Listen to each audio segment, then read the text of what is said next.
Hi, I'm Shelley. Welcome back to my channel. And in this video, I'm going to be talking about my December / end of year TBR. And I have 10 books that I'm hoping to read this month. And since it's already the 9th of December, a couple of these I've already read. And another one I'm halfway through, so I'll go through those first. The first one I've already read this month is Vera Wong's Unsolicited Advice for Murders by Jesse Q. Sutanto. This one, a lonely shopkeeper takes it upon herself to solve a murder in the most peculiar way. Vera Wong is a lonely little old lady, a lady of a certain age, who lives above a forgotten tea shop in the middle of San Francisco's Chinatown. Despite living alone, Vera is not needy, oh no. She likes nothing more than sipping on a good cup of oolong and doing some healthy detective work on the internet about what her Gen Z son is up to. And it says she's a lonely little old lady, but in the very first line of the book, it says that Vera Wong is 60. So I don't think I'd consider that old, so I was a little bit offended because I'm 54. But, well. And in this book, one morning Vera goes downstairs to find a dead man in the middle of her tea shop, and she sees a flash drive in his hand, and before she calls the police, she takes the flash drive because she thinks she can solve this crime better than the police. And this book is about all the hijinks she gets up to, and I really did enjoy this book. The next one I already read this month is this one here. It's Everyone This Christmas as a Secret by Benjamin Stevenson. And it's the third book in, I guess you'd call it a series, because it's each book has the main character, Ernest Cunningham. But I think you could read each book on its own if you wanted to. I don't think you'd have to read them in order exactly. But I think it would be better if you did. I enjoyed this book because it made it feel like you were part of the ongoing murder mystery. On the back it said, "My name's Ernest Cunningham. I used to be a fan of Golden Age mysteries until I found myself frequently stuck in the middle of real-life ones. I'd hoped that any self-respecting murderer would take it easy over the holidays. I was wrong. So here I am at the Christmas show of world-famous magician Ryan Blaze, whose benefactor has been murdered. My suspects are all professional tricksters: the magician, the assistant, the executive, the hypnotist, the identical twin, the counselor, the stagehand.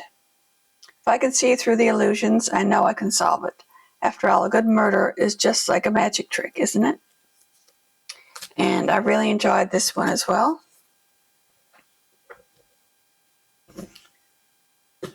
Third book this month, I'm almost halfway through this one here, and this is The Life Impossible by Matt Haig. I've read a few of his books, and I've enjoyed them all. This one is more of a magical realism. And in the description it says, "What looks like magic is simply a part of life we don't understand yet. When retired math teacher Grace Winters is left a run-down house on a Mediterranean island by a long-lost friend, curiosity gets the better of her. She arrives in Ibiza with one-way ticket, no guidebook, and no plan.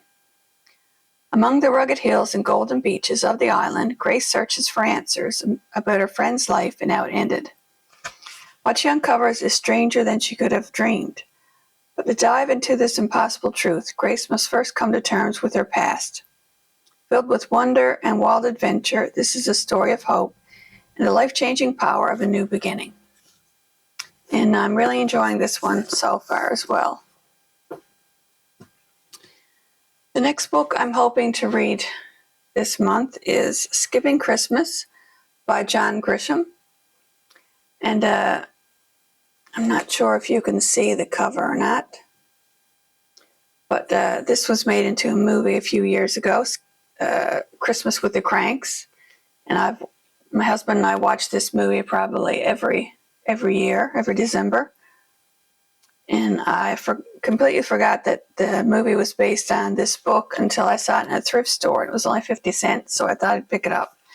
And I'm hoping to read it this month. And in case you haven't heard of it, imagine a year without Christmas. No crowded malls, no corny office parties, no fruitcakes, no unwanted presents. That's just what Luther and Nora Crank have in mind when they decide that just this once they'll skip the holiday altogether. Theirs will be the only house on Emlock Street without a rooftop frosty. They won't be hosting their annual Christmas Eve bash. They aren't even going to have a tree. They won't need one, because come December 25th, they're setting sail on a Caribbean cruise. But as this weary couple is about to discover, skipping Christmas brings enormous consequences and isn't half as easy as they'd imagined. A classic tale from modern times, Skipping Christmas offers a hilarious look at the chaos and frenzy that have become part of our holiday tradition. The next book I'm planning on reading this month is Adrift in Currents, Clean and Clear. It's the 10th book in the Wayward Children series by Seanan and McGuire. It doesn't come out until January 7th. I was lucky enough to get an early review copy from Macmillan Audio through NetGalley, and it's the audiobook version, so I'm going to listen to that this month before the book comes out next month. And it's the 10th book in the Wayward Children series. This was the first one, Every Heart a Doorway. And they're all very short books. They're all less than 200 pages. And it's Eleanor West's home for wayward children.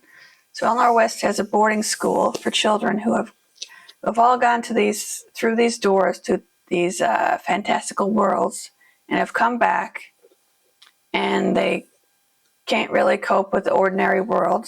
And their families don't believe what they've been through. So they are sent to this boarding school where they're around the same children and are trying to cope with being back in the real world. The next book I'm hoping to read is A Christmas Carol and Other Holiday Treasures by Charles Dickens. I usually read A Christmas Carol every year and watch the movie.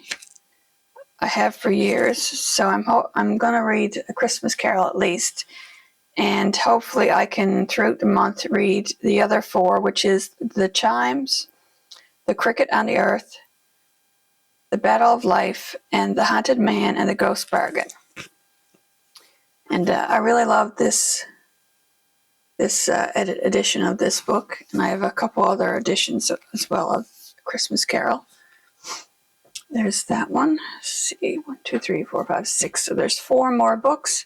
The next one I'm hoping to read this month is The Singer's Gun by Emily St. John Mandel. This book, everyone Anton Waker grew up with is corrupt. His parents dealt in stolen goods, and he was a successful purveyor of forged documents until he abandoned it all in his early 20s, determined to live a normal life, complete with career, apartment, and a fiancée who knows nothing of his criminal beginnings. He's on the verge of finally getting married when Aria, his cousin and former partner in crime, blackmails him into helping her with one last job. Anton considers the task a small price for future freedom, but as he sets out for an Italian honeymoon, it soon becomes clear that the ghosts of his past can't be left behind so easily, and that the task Aria requires will cost him more than he could ever imagine. The next one, it's actually an ebook. It's The Christmas Book Hunt, a short story by Jenny Colgan. Let's see if I can find the picture here.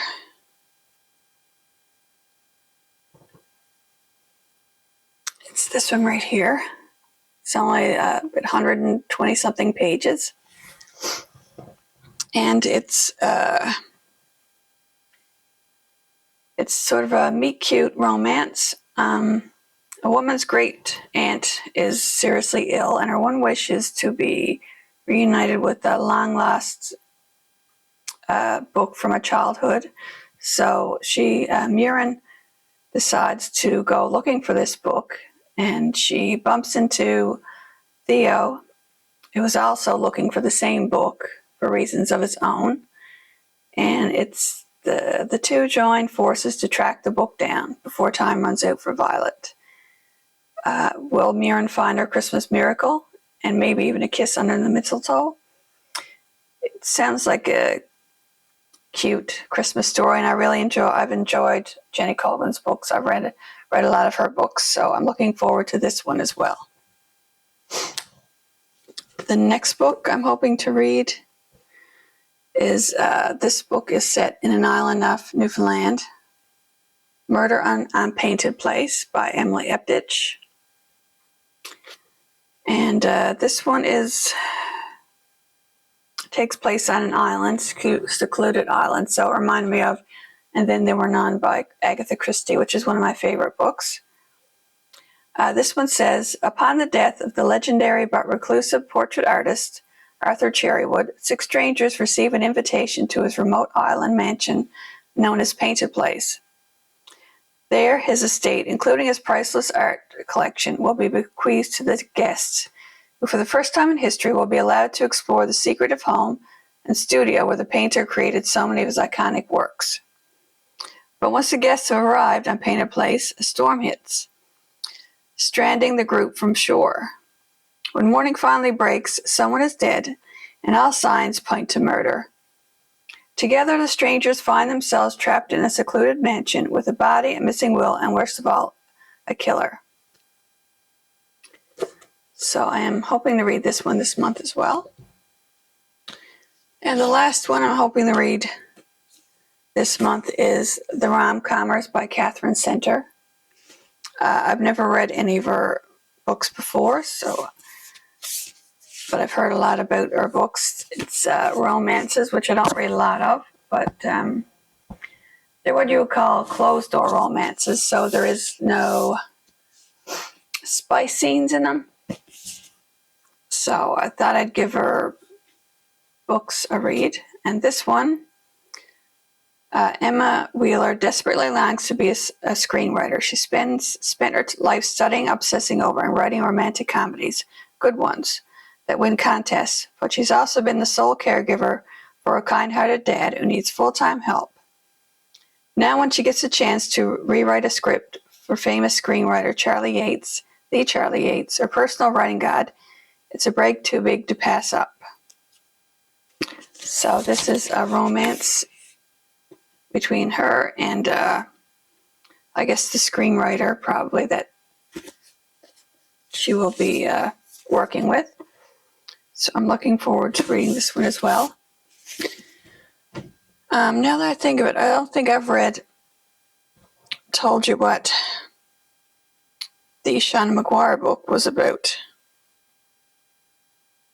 Let's see. Adrift and Currents Clean and Clear. In this book, giant turtles, impossible ships, and tidal rivers written by a drowned girl in search of a family in the latest in the Wayward Children series. Nadia had 3 mothers, the one who bore her, the country that poisoned her, and the one who adopted her. Nadia never considered herself less than whole, and not until her adoptive parents fitted her with a prosthetic arm against her will, seeking to replace the one she had been missing from birth. It was cumbersome, it was uncomfortable, it was wrong, it wasn't her. Frustrated and unable to express why, Nadia began to wander, until the day she fell through a door into Bellerica, the land beneath the lake, and found herself in a world of water filled with child-eating amphibians, majestic giant turtles, and impossible ships that sailed as happily beneath the surface as on top. And this is her story as she goes into this world. So comment down below and let me know if you've read any of these books or if you plan on reading any of these books. And also, I like to read Christmas stories in December and watch a lot of Christmas movies. So also let me know if what your favorite Christmas or any holiday movie is that you like to watch during December. And thanks for watching, and I'll see you next week with another video. Bye.